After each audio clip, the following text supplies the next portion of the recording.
Star Trek three dimensional chess कैसे खेलते हैं? इन परिवर्तनों को छोड़कर नियम नॉर्मल चेस के समान हैं। उन नियमों को दोहराने के लिए इस वीडियो को देखें।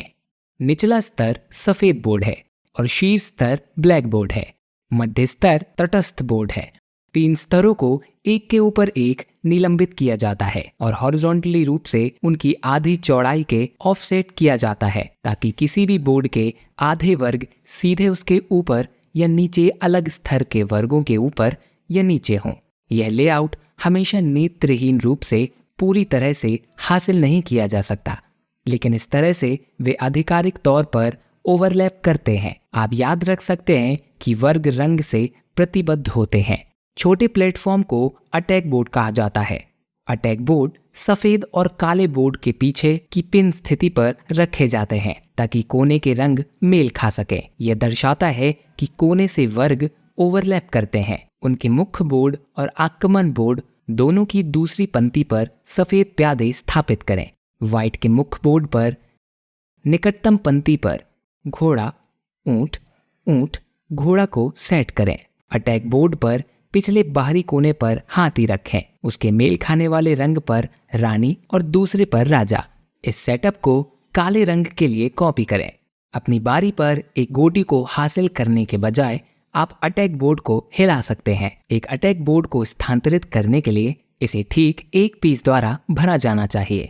जिस भी खिलाड़ी की गोटी हमले के बोर्ड पर कब्जा कर लेती है, उस खिलाड़ी के पास उसे स्थानांतरित करने की क्षमता होती है। एक अटैक बोर्ड अपने वर्तमान बोर्ड की एक ही पंक्ति या स्तंभ पर दूसरे पिन पर जा सकते हैं, या यह ऊपर या नीचे एक बोर्ड पर वर्टिकली रूप से एक पिन पर जा सकते हैं। वर्टिकली चलते समय यह निकटतम पिन पर चल सकता है। यदि निकटतम पिन के लिए कोई टाई है तो आप चुन सकते हैं कि किस पिन पर जाना है। जब आप अटैक बोर्ड को घुमाते हैं तो आप चाहे तो इसे 180 डिग्री घुमा भी सकते हैं। यदि आप करते हैं तो सुनिश्चित करें कि ऊपर और नीचे के बोर्ड के अतिव्याप्ति रंग अभी भी मेल खा रहे हों। इस पर जो भी टुकड़ा होता है वह बोर्ड के साथ घूमता है। आप एक अटैक बोर्ड को दूसरे अटैक बोर्ड के समान पिन पर नहीं ले जा सकते हैं और आप किसी अटैक बोर्ड को दूसरे पिन पर ले जाए बिना घुमा नहीं सकते। निम्नलिखित विचारों के साथ सभी मोहरों में उनके सामान्य चेस मूवमेंट होते हैं। एक मोहरे को बाद में ले जाने पर एक बोर्ड के हॉरिजॉन्टल तल के साथ प्रत्येक वर्ग के सीधे ऊपर या नीचे स्थिति वर्गों को एकल हॉरिजॉन्टली तल पर समान स्थिति में माना जाता है। यह ऐसा है जैसे आप ऊपर हैं, नीचे देख रहे हैं और सभी अलग अलग बोर्डों को एकल चेस बोर्ड के रूप में मान रहे हैं। इस दृष्टि से कुछ वर्गों को एक साथ कई मोहरे रखने की अनुमति होती है। दृश्य को वापस 3 आयामों पर पलटें और आप देख सकते हैं कि वर्टिकली ओवरलैपिंग बोर्ड के कारण यह कैसे संभव है। आमतौर पर वर्गों में केवल 2 बोर्ड ओवरलैपिंग होंगे। हालांकि आक्रमण बोर्डों के स्थान के कारण आप 4 बोर्डों को ओवरलैप कर सकते हैं। ओवरलैप वर्गों की संख्या निर्धारित करती है कि कितने टुकड़े उस वर्ग को वर्टिकल स्थान के भीतर साझा कर सकते हैं।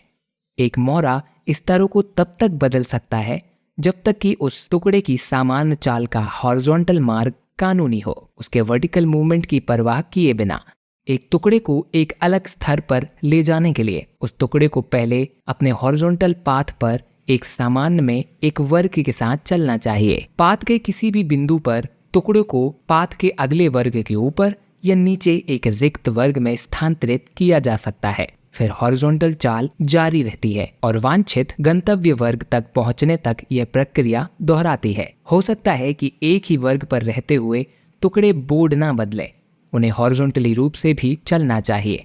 एक टुकड़ा एक बोर्ड के किनारे को छोड़ सकता है यदि टुकड़ा जिस काल्पनिक शून्य वर्ग के ऊपर या नीचे एक खाली वर्ग है। उस टुकड़े को उस भौतिक वर्ग में ले जाएं, फिर आप उसकी क्षैतिज चाल जारी रख सकते हैं। टुकड़े उस अगले एकल वर्ग से आगे शून्य में नहीं जा सकते। आपको इन गति नियमों का पालन करते हुए हमेशा एक समय में एक वर्ग गति के पथ की गणना करनी चाहिए। एक बार जब कोई गोटी किसी स्तर को छोड़ देती है तो हो सकता है कि वह उसी चाल में उसी स्तर पर वापस ना आए। एक हाथी एक ही चाल में बहुत विशिष्ट तरीके से कई बोर्ड पर चढ़ सकता है ताकि रास्ते में आने वाले कई मोहरों को चकमा दे सके। यदि एक ही वर्टिकल वर्ग पर टुकड़े को एक ही दीवार है जो पाथ को अवरुद्ध कर रही है, तो टुकड़े इसे चकमा देने के लिए शून्य में नहीं जा सकते। घोड़े एक्सेप्शन में एक है। जब तक वे एक भौतिक वर्ग पर उतरते हैं तब तक उन्हें शून्य से कूदने की अनुमति दी जाती है। दूसरा एक्सेप्शन यह है कि क्वीन और राजा को एक अटैक बोर्ड से दूसरे अटैक बोर्ड तक शून्य स्थान में यात्रा करने की अनुमति है। इस प्रकार की चाल की अनुमति केवल शून्य पर है। आपको किसी प्रतिद्वंदी के मोहरे को पकड़ने की अनुमति है जो किसी भी बोर्ड स्तर पर एक वर्ग पर है जिस पर आप जा सकते हैं। प्यादों को तिरछे स्तरों पर कब्जा करने की अनुमति है। प्यादे जो आपके अटैक बोर्ड पर गेम शुरू करते हैं उनके पास अभी भी अपना डबल स्टेप मूव विकल्प होता है जब तक कि अटैक बोर्ड नहीं चलता। एक प्यादे जो दूसरे प्यादे की शुरुआती स्थिति में जाता है वह अपना डबल स्टेप मूव विकल्प भी खो देता है। प्यादे अटैक बोर्ड पर पीछे की ओर यात्रा नहीं कर सकते हैं। एक मोहरा अटैक बोर्ड को तिरछे घुमा सकता है ताकि उसकी आगे की गति समान रहे, लेकिन वे किसी आक्रमण बोर्ड को 180 डिग्री घुमाते हुए बगल में नहीं ले जा सकते। प्यादे तब आगे बढ़ते हैं जब वे आपके प्रतिद्वंदी के मुख्य बोर्ड की पिछली पंक्ति पर पहुंचते हैं या यदि वे प्रतिद्वंदी के रियर पिन पर आक्रमण बोर्ड के पीछे के वर्ग तक पहुंचते हैं। ये मोहरा अभी भी प्रमोट हो सकता है यदि वह आक्रमण की चाल के दौरान सही स्थिति में है। एन पासेंट को सभी स्तरों पर सामान्य की तरह अनुमति दी जाती है। इससे कोई फर्क नहीं पड़ता कि आपके प्रतिद्वंदी का प्यादा किस स्तर तक जाता है। यदि वह प्यादा आपके प्यादे द्वारा कब्जा किया जा सकने वाले वर्ग से 2 कदम आगे बढ़ता है तो आप एन पासेंट का उपयोग कर सकते हैं, यह चुनते हुए कि आपकी गोटियां किस स्तर पर समाप्त होती हैं। आपको सामान्य परिस्थितियों में कासल करने की अनुमति है। राजा की ओर कैसल करने के लिए अपने हाथी और राजा की स्थितियों की अदला बदली करें। रानी पक्ष को कैसल करने के लिए अपने राजा को अपने हाथी के पास ले जाएं, फिर हाथी को उस स्थान पर ले जाएं जहां से आपके राजा ने शुरुआत की थी। आपको अपने पहले मोड़ पर कासल करने की अनुमति नहीं है। अपने प्रतिद्वंदी को मात देने वाला पहला खिलाड़ी जीतता है।